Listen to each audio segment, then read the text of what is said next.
پوچھئے کون سی چیز گواہی کے اعتبار سے سب سے بڑی ہے؟ کہہ دیجئے میرے اور تمہارے درمیان اللہ ہی گواہ ہے، اور میری طرف یہ قرآن اس لیے نازل کیا گیا ہے تاکہ میں تمہیں اس کے ذریعے خبردار کروں اور اسے بھی خبردار کروں جسے یہ پہنچ جائے، یعنی جہاں تک یہ جائے سب کے لیے پیغام ہے۔ پوچھئے کیا تم واقعی گواہی دیتے ہو کہ اللہ کے ساتھ دوسرے الہ بھی ہیں؟ کہہ دیجئے میں گواہی نہیں دیتا، کہہ دیجئے بے شک وہ ایک ہی الہ ہے اور میں اس سے بری ذمہ ہوں جسے تم شریک ٹھہراتے ہو۔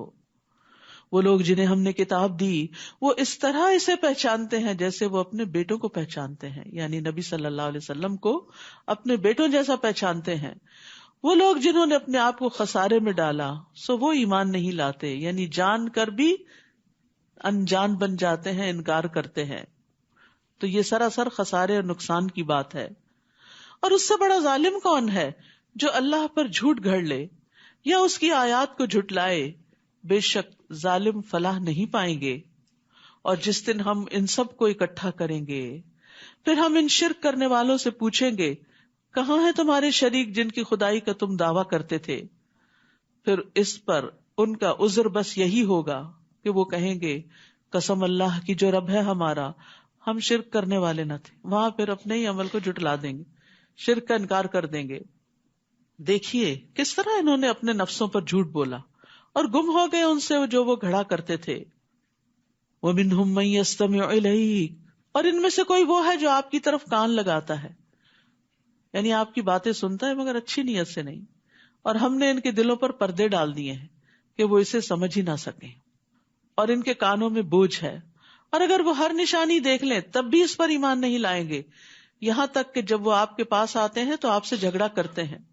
تو جنہوں نے کفر کیا وہ کہتے ہیں یہ تو محض پہلوں کی کہانیاں ہیں، یعنی قرآن ان پہ اثر نہیں کرتا کیونکہ ان کے دلوں پہ پردے پڑ چکے ہوتے ہیں۔ دیکھیے ایک ہی کتاب ہوتی ہے، کچھ لوگ سنتے ہیں دل پگھل جاتے ہیں، زندگیاں بدل جاتی ہیں، اور کچھ لوگ ہوتے ہیں جو بھٹک جاتے ہیں۔ کچھ لوگ اس کے ذریعے عزت پاتے ہیں، کچھ اسی کو چھوڑ کر ذلیل ہوتے ہیں۔ تو اس لیے بہت ضروری ہے کہ ہم اللہ سے توفیق مانگتے رہیں کہ ہمیں وہ اس کتاب کے ذریعے ہدایت دے، ہمارے دلوں کو نرم کرے اور ہماری زندگیوں کو بدل دے۔ اور اس کے لیے بہت ضروری ہے کہ ہم اپنے دلوں کو صاف کرتے رہا کریں، کیونکہ گناہگار دل قرآن کے راز سمجھنے سے عاری ہوتا ہے۔ گناہگار دلوں میں حسد اور بغض اور کینہ اور نفاق بھرے ہوئے دلوں میں قرآن اثر نہیں کرتا، قرآن ان کو سمجھ بھی نہیں آتا۔ اللہ کی نافرمانیاں قرآن کو نہ سمجھنے کا باعث بنتی ہیں، دلوں پہ زنگ لگ جاتا ہے۔ کلا بل ران علی قلوبہم ما کانوا یکسبون، تو انسان کے گناہوں کی وجہ سے دلوں پہ زنگ لگتا ہے، جس کی وجہ سے پھر قرآن اندر نہیں جاتا، اور پھر وہ قرآن پڑھ کر سن کر اس پر اعتراض شروع کر دیتے ہیں، یہ تو پہلوں کی کہانیاں ہیں۔ تو یاد رکھیے اگر دین کی کوئی بات، قرآن کی کوئی آیت سمجھ نہیں آ رہی نا تو استغفار شروع کر دے۔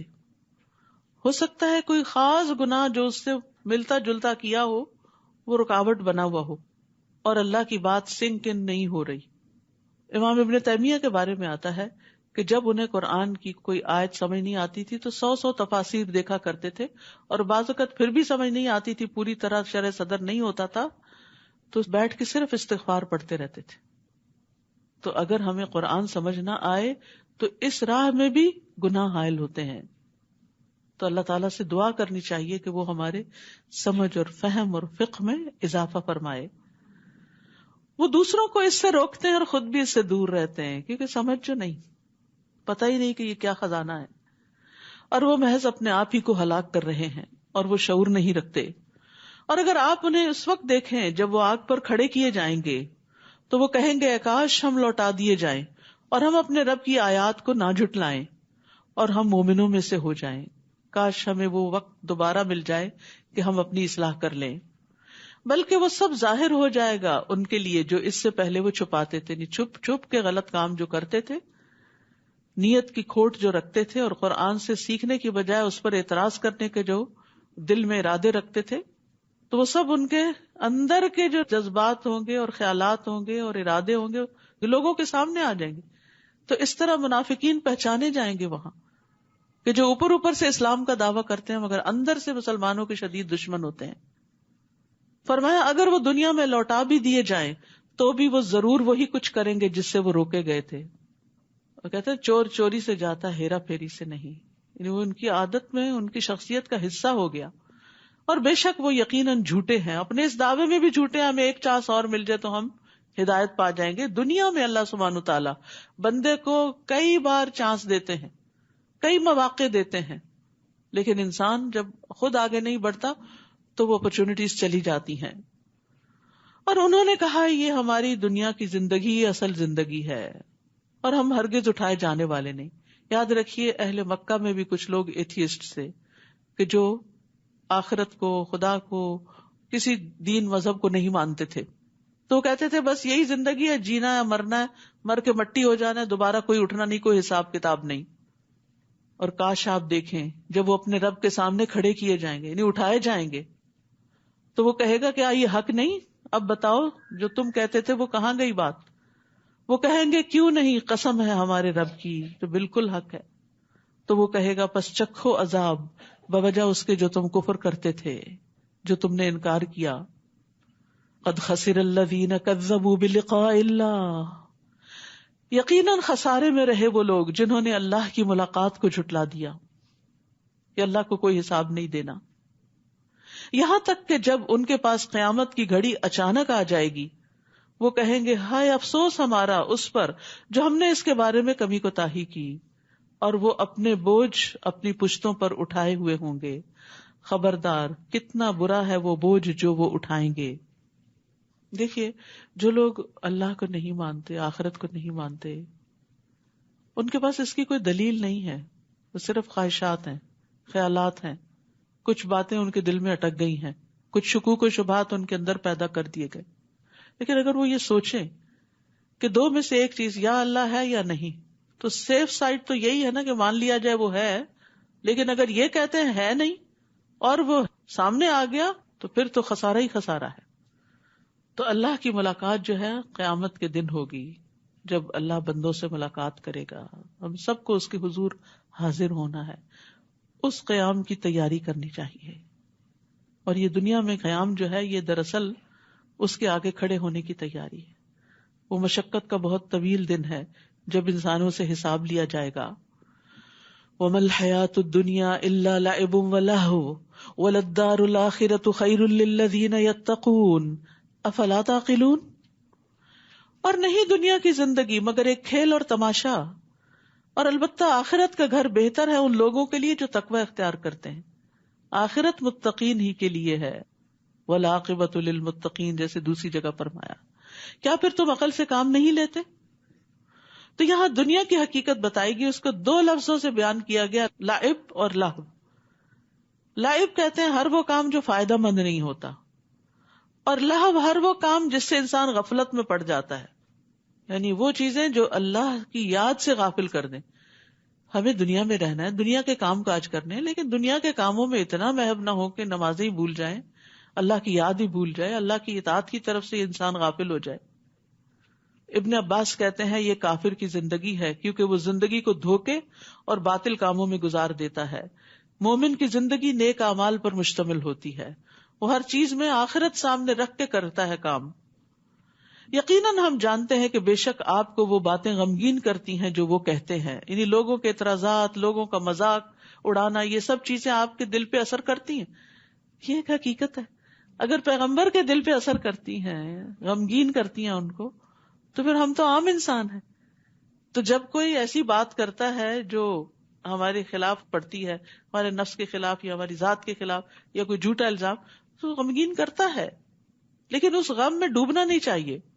فرمایا تو در حقیقت وہ آپ کو نہیں جھٹلاتے، لیکن یہ ظالم تو اللہ کی آیات کا انکار کرتے ہیں.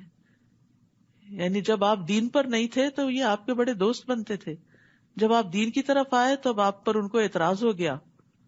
تو اصل اعتراض آپ پر نہیں ہے، آپ کی آئیڈیالوجی پر ہے، اس چیز پر ہے جو آپ نے اختیار کی، اور وہ آپ نے اپنی مرضی سے اختیار نہیں کی، وہ تو دراصل اللہ کی طرف سے آئی ہے. تو ایسے لوگ دراصل اللہ کی باتوں کا انکار اور اس کا مذاق اڑاتے ہیں. اور البتہ تحقیق آپ سے پہلے بھی کئی رسول جھٹلائے گئے. اب آپ کو تسلی دی جا رہی ہے کہ آپ سے پہلے بھی یہ سب ہوتا رہا, تو انہوں نے اس پر صبر کیا جو وہ جھٹلائے گئے. تو ہمیں بھی کیا کرنا چاہیے؟ صبر. اور ستائے گئے یہاں تک کہ ان کے پاس ہماری مدد آ گئی. امتحان ہوتا ہے نا, پھر مدد بھی آتی ہے. اور اللہ کے کلمات کو کوئی بدلنے والا نہیں. اور یقیناً آپ کے پاس رسولوں کی کچھ خبریں آ چکی ہیں. یاد رکھیے, افضل ایمان صبر کرنا اور نرمی کرنا ہے. پیچھے بھی بتا چکی ہوں, دہراتی اس لیے ہوں تاکہ یہ عادت کا حصہ بن جائے. افضل ایمان صبر کرنا اور نرمی کرنا ہے. رسول اللہ صلی اللہ علیہ وسلم نے فرمایا, مدد صبر کے ساتھ ہے. اللہ کی مدد آتی ہے لیکن صبر کرنے والوں کے لیے. ان اللہ مع الصابرین. اور کشادگی تنگی کے ساتھ ہے. جہاں حالات تنگ ہوتے ہیں وہاں کوئی اور جہتیں بھی کھل جاتی ہیں. اور بے شک ہر مشکل کے ساتھ ایک آسانی ہے, اور بے شک اسی مشکل کے ساتھ ایک اور آسانی ہے. تو جہاں مشکل آئے وہاں آسانیاں بھی تلاش کریں. اور اگر ان کا اعراض کرنا آپ پر بہت بھاری ہے, یعنی ان کی بے رخی, بات نہ سننا, توجہ نہ کرنا آپ کے دل پہ بہت گراں گزرتا ہے کہ یہ ایسا کیوں کرتے ہیں, تو اگر آپ میں ہمت ہے کہ زمین میں ایک سرنگ تلاش کر سکیں یا آسمان میں ایک سیڑھی لگا سکیں, پھر ان کے پاس کوئی نشانی لے آئیں تو ایسا کر دیکھیں. اور اگر اللہ چاہتا تو ان سب کو ہدایت پر جمع کر دیتا. بس آپ ہرگز ان لوگوں میں سے نہ ہوں جو نادان ہیں, یعنی ان کے مطالبات پہ مت جائیں اور ان کی باتیں مت مانیں. انما یستجیب الذین یسمعون والموتى یبعثهم اللہ ثم الیہ یرجعون. بات تو وہی لوگ مانتے ہیں جو دل کے کانوں سے سنے. رہے مردے تو اللہ انہیں قیامت کے دن زندہ کرے گا, پھر وہ اسی کے حضور واپس لائے جائیں گے. یعنی مردے نہیں سنتے, سنتے ہیں زندہ لوگ ہی. مراد اس سے کیا ہے کہ مومن نصیحت کو قبول کرتا ہے جس کے دل ایمان سے جگمگاتا ہے, روشن ہے, زندہ ہے. جس کا دل مر چکا ہو, جس کے دل پہ مہر لگ چکی ہو, وہ نصیحت قبول نہیں کرتا. وَقَالُوا لَوْلَا نُزِّلَ عَلَيْهِ آیَةٌ مِّن رَبِّهِ. اور وہ کہتے ہیں کہ ہم پر ہمارے رب کی طرف سے کوئی معجزہ کیوں نہیں اتارا گیا. آپ انہیں کہیے معجزہ اتارنے پر تو اللہ ہی قادر ہے, لیکن بات یہ ہے کہ ان میں سے اکثر نادان ہیں. زمین میں جتنے بھی چلنے والے جانور ہیں اور جتنے بھی اپنے بازو سے اڑنے والے پرندے ہیں وہ سب تمہاری ہی طرح کے انواع ہیں. ہم نے ان کی بھی تقدیر لکھنے میں کوئی دقیقہ فروغ گزاشت نہیں کیا. پھر یہ سب اپنے رب کے حضور اکٹھے کیے جائیں گے. اور جن لوگوں نے ہماری آیتوں کو جھٹلایا وہ بہرے اور گنگے ہیں جو اندھیروں میں ہیں, کہ حق کو دیکھ بھی نہیں سکتے. اللہ جسے چاہے اسے گمراہ کرتا ہے اور جس کے متعلق چاہتا ہے اسے راہ راست پر لگا دیتا ہے. آپ ان سے کہیے بھلا دیکھو تو اگر تمہیں اللہ کا عذاب آ جائے یا قیامت کی گھڑی آ پہنچے تو اس وقت تم اللہ کے سوا کسی دوسرے کو پکارو گے اگر تم سچے ہو؟ بلکہ اس وقت تم صرف اللہ ہی کو پکارو گے. پھر جس تکلیف کے لیے تم اسے پکارتے ہو اگر وہ چاہے تو اسے دور بھی کر دیتا ہے. اس وقت تو جنہیں تم شریک بناتے ہو انہیں بھول جاتے ہو. آپ سے پہلے ہم بہت سی قوموں کی طرف رسول بھیج چکے ہیں, پھر جب لوگوں نے نافرمانی کی تو ہم نے انہیں سختی اور تکلیف میں مبتلا کر دیا تاکہ وہ عاجزی سے دعا کریں. لعلہم یتضرعون. کچھ لوگ تکلیف آتی ہے تو اور اکڑ جاتے ہیں, اللہ سے ناراضگی دکھاتے ہیں, جھکتے نہیں, دعا نہیں کرتے. اور کچھ لوگ تضرع کرتے ہیں. تو یہاں تضرع نہ کرنے والوں کی مذمت کی گئی ہے کہ جب انہیں کوئی تکلیف پہنچتی ہے تو نہ دعا کرتے ہیں, نہ عاجزی کرتے ہیں, نہ توبہ کرتے ہیں. تو کیا کرنا چاہیے تکلیف کے موقع پر؟ اللہ کے آگے عاجزی, دعا, توبہ. پھر دوبارہ یہ بات آئی مشکلات کا حل کس میں ہے؟ توبہ اور استغفار میں.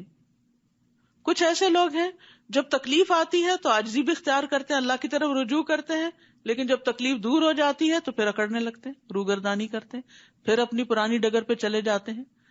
تو قابل تعریف وہ لوگ ہیں جو اللہ سے دعائیں مانگتے رہتے ہیں, اس کی بارگاہ میں توبہ کرتے رہتے ہیں, اپنی عبادت اور توبہ پر خوشحالی میں بھی ثابت قدم رہتے ہیں اور تکلیف میں بھی.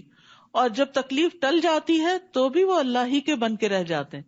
یعنی بہت سے لوگ یہ سوال کرتے ہیں کہ مجھ پر جو تکلیف آئی ہے یہ امتحان ہے یا آزمائش ہے. اگر آپ اس تکلیف کے بعد اللہ کی طرف راغب ہو گئے ہیں تو وہ امتحان اور آزمائش تھی, اور اگر اس کے بعد آپ اللہ سے ناراض ہو گئے ہیں تو یہ ایک طرح سے پنشمنٹ تھی. تو یاد رکھیے مشکل حالات میں زیادہ سے زیادہ اللہ تعالیٰ کی طرف رجوع کرنا چاہیے، عاجزی کرنی چاہیے، گڑ گڑا کے دعا مانگنی چاہیے، رو رو کے دعا مانگنی چاہیے. بعض اوقات ہم ایک وظیفہ کرتے ہیں، کوئی بتا دیتا ہے یہ چیز 1000 دفعہ پڑھو مشکل آسان ہوگی، 1000 میں سے ایک دفعہ بھی سمجھ کے اس کو نہیں پڑھتے کہ یہ ہے کیا پڑھ رہے ہیں. یہ تو کوئی تضرع نہ ہوا، یہ تو کوئی عاجزی نہ ہوئی. عاجزی کیا ہے کہ جو پڑھے اس کو سمجھ کے پڑھے اور پوری توجہ سے، اور اللہ کے آگے روئیں. اللہ کے آگے رونے سے بہت سی مشکلات آسان ہو جاتی. اب دیکھیں ایک بچہ جب ماں سے رو کے فریاد کرتا ہے تو ماں کیا کرتی؟ ناجائز مطالبہ بھی مان لیتی، نہیں دینی ہوتی ٹافی اس کو کہ کیوٹیز ہو گئی ہیں، لیکن اس سے اس کا رونا نہیں دیکھا جاتا. وَلِلَّهِ الْمَثَلُ الْأَعْلَى، اللہ تو ساری ماؤں سے بڑھ کے پیار کرنے والا ہے. تو کیا وہ ہمارے رونے پر ہم پہ ترس نہیں کھائے گا؟ لیکن ہم اللہ کے آگے روتے ہی کم ہیں، نہ اللہ کی خشیت سے روتے ہیں، نہ مصیبت آنے پہ روتے ہیں. بس دنیا کے مسائل ہی رونے کے لیے کافی ہیں، وہیں آنسو خشک کر لیتے ہیں رو رو کے. اسی طرح اللہ سبحانہ تعالیٰ کو پکارتے وقت تضرع کے بارے میں قرآن مجید میں آتا ہے ادعوا ربکم تضرعا وخفیۃ انہ لا یحب المعتدین. اپنے رب کو گڑ گڑا کر اور خفیہ طور پر پکارو، بے شک وہ حد سے بڑھنے والوں سے محبت نہیں کرتا. پھر اللہ تعالیٰ اٹھے ہوئے ہاتھوں میں خیر ضرور ڈالتا ہے. رسول اللہ صلی اللہ علیہ وسلم نے فرمایا بے شک تمہارا رب تبارک و تعالیٰ بڑی حیا والا ہے، بڑے کرم والا ہے. اس کو اس بات سے شرم آتی ہے کہ اس کا کوئی بندہ اس کے آگے ہاتھ پھیلائے اور وہ ان کو خالی لوٹا دے، تو خوب اوپر اٹھا کر اللہ سے مانگا کرے کہ یا اللہ تو دے، تو مجھے خالی ہاتھ نہ لوٹا. اور جو بندہ اللہ سے دعا نہیں کرتا اللہ تعالیٰ اس سے ناراض ہو جاتا ہے. تو اس لیے تکلیف آنے پر پلٹ پلٹ کے اس کی طرف لوٹ لوٹ کے رو رو کے دعائیں کریں. پھر جب ان پر ہمارا عذاب آیا تو وہ کیوں نہ گڑ گڑائے. یعنی تکلیف میں، عذاب میں گڑ گڑانا چاہیے، مگر ان کے دل تو اور سخت ہو گئے، اور جو کام وہ کر رہے تھے شیطان نے انہیں وہی کام خوبصورت بنا کر دکھا دیے، ان کی غلطیاں ان کو خوبصورت بنا دی. استغفر اللہ. یہی عذاب ہوتا ہے کہ انسان پہ مصیبت آئے اور انسان اکڑ جائے اور اپنی غلطی کو جسٹیفائی کرنے لگے، تو یہ عذاب کی پھر قسم ہوتی ہے. پھر جب انہوں نے وہ نصیحت بھلا دی جو انہیں کی گئی تھی تو ہم نے ان پر خوشحالی کے تمام دروازے کھول دیے. یہ بھی عذابی کی ایک قسم ہے کہ انسان گناہ کرے اور پھر دنیا فراخ ہوتی جائے، یہاں تک کہ جو کچھ ہم نے انہیں دیا تھا اس میں وہ مگن ہو گئے، تو ہم نے انہیں اچانک پکڑ لیا اور وہ ہر خیر سے مایوس ہو گئے. تو یاد رکھیے دنیا کا وسیع ہونا اور تنگ ہونا دونوں ہی آزمائش ہیں. حسن بصری کہتے ہیں اللہ جس پر دنیا کو وسیع کر دے اور اسے یہ سمجھ ہی نہ آئے کہ اللہ اس کے ساتھ چال چل رہا ہے تو اس کے پاس کوئی بصیرت نہیں، اور جس پر اللہ دنیا تنگ کر دے لیکن اسے سمجھ نہ آئے کہ اللہ اس کے لیے خیر کا ہی فیصلہ کر رہا ہے تو اس کے پاس بھی کوئی عقل نہیں. پھر انہوں نے یہی آیت پڑھی. تو یاد رکھیے خوشی ہو یا غمی اللہ کا قرب نہ چھوٹے، اللہ کے قریب ہی کرنے والی ہو. اللہ سے دوری کا باعث جو دنیا ہے وہ ہلاکت کا ذریعہ ہے، اور نافرمانیوں کے باوجود دنیا کا ملنا اللہ کی طرف سے بس مہلت ہے، یہ استدراج ہے. فَقُطِعَ دَابِرُ الْقَوْمِ الَّذِينَ ظَلَمُوا وَالْحَمْدُ لِلَّهِ رَبِّ الْعَالَمِينَ. اس طرح ان ظالموں کی جڑ کاٹ دی گئی اور ہر طرح کی تعریف تو اللہ رب العالمین کے لیے ہے. ظالم کی ہلاکت پر اللہ کی حمد. جی ہاں، کیونکہ ظالم کو جب اللہ پکڑ لیتا ہے تو اس میں لوگوں کی اصلاح کا بندوبست ہوتا ہے، لوگ عبرت پکڑتے ہیں، اور یہ عبرت بہت بڑی نعمت ہے اور نعمت کا شکر ادا کرنا واجب ہے. اس لیے ظالموں کے خاتمے پر الحمدللہ پڑھی گئی، کیونکہ گناہگار لوگ جو ہوتے ہیں، ظلم کرنے والے جو ہوتے ہیں، ان کے فساد سے ساری دنیا والے نجات پاتے ہیں. ایک جنازہ رسول اللہ صلی اللہ علیہ وسلم کے پاس سے گزرا تو آپ نے فرمایا مستریح و مستراح منہ. لوگوں نے سوال کیا یا رسول اللہ یہ کیا ہے؟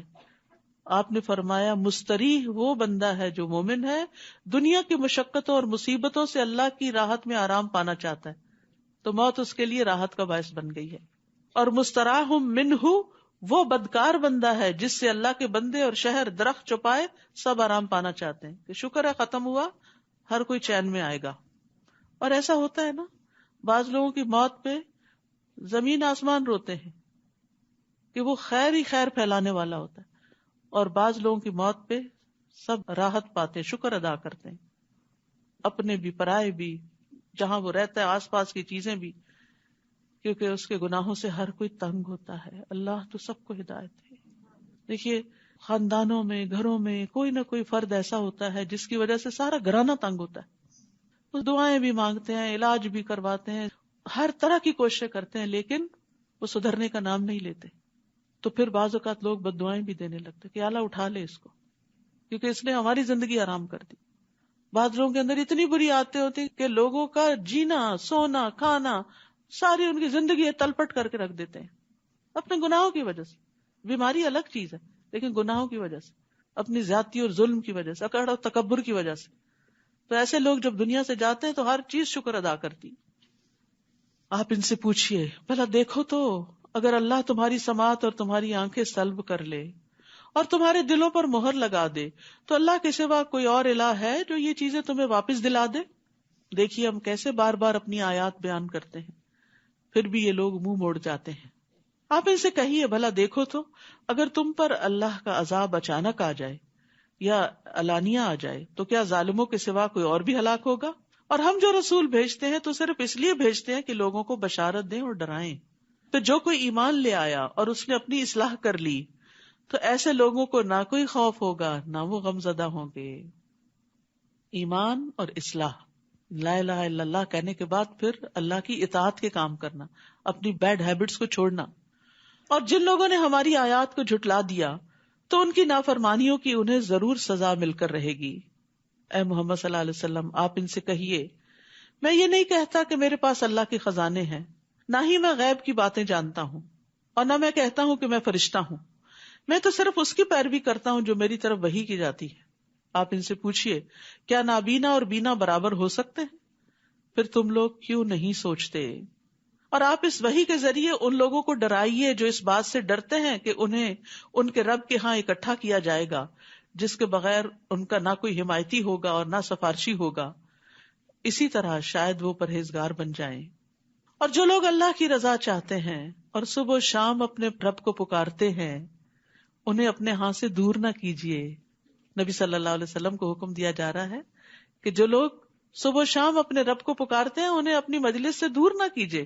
ان کے حساب سے آپ کے ذمہ کچھ نہیں اور نہ آپ کے حساب سے کچھ ان کے ذمہ ہے، لہٰذا اگر آپ انہیں دور ہٹائیں گے تو بے انصافوں میں شمار ہوں گے۔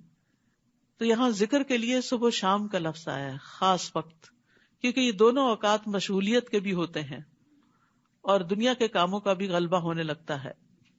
تو جو ان اوقات میں مشغولیت میں بھی اللہ کو یاد کرے گا تو وہ فرصت کے اوقات میں تو کرے گا ہی۔ اور اللہ سبحانہ تعالیٰ صبح و شام اپنے بندوں کی خبر بھی لیتا ہے۔ جب فرشتے تبدیل ہو کے اوپر جاتے ہیں نا تو اللہ تعالیٰ ان سے پوچھتے میرے بندے کیا کر رہے تھے، تو وہ کیا بتاتے ہیں؟ وہ نماز پڑھ رہے تھے۔ فجر اور عصر کی نمازوں میں کرام کاتبین کی تبدیلی ہوتی ہے۔ اسی طرح ہم نے بعض لوگوں کے ذریعے دوسروں کو آزمائش میں ڈالا ہے تاکہ وہ انہیں دیکھ کر کہیں کہ کیا ہم میں سے یہی لوگ ہیں جن پر اللہ نے احسان کیا؟ دیکھو کیا اللہ اپنے شکر گزار بندوں کو ان سے زیادہ نہیں جانتا؟ یعنی یہ وہ لوگ ہیں جو ایمان کی نعمت کی قدر و قیمت کو جانتے ہیں اور اس کے ملنے پر اللہ کا شکر ادا کرتے ہیں۔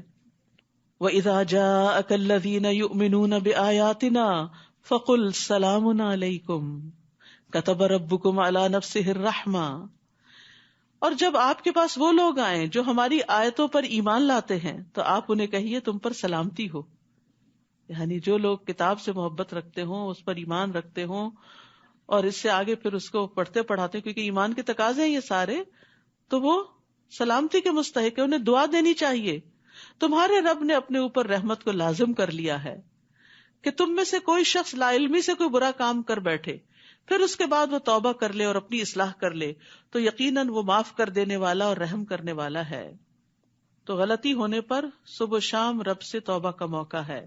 اللہ عز و جل رات کے وقت اپنا ہاتھ پھیلاتا ہے تاکہ دن کا گناہ گار توبہ کر لے، اور دن کو اپنا ہاتھ پھیلاتا ہے تاکہ رات کا گناہ گار توبہ کر لے، یہاں تک کہ سورج مغرب سے طلوع ہو جائے۔ تو غلطیوں پر ندامت کے ساتھ استغفار کرنی چاہیے اور آئندہ زندگی کو بہتر بنانا چاہیے۔ اور اسی طرح ہم اپنے احکام واضح طور پر بیان کرتے ہیں، اور اس لیے بھی کہ مجرموں کی راہ بالکل نمایاں ہو جائے۔ آپ ان سے کہیے کہ مجھے اس بات سے روک دیا گیا ہے کہ میں ان کی عبادت کروں جنہیں اللہ کے سوا تم پکارتے ہو۔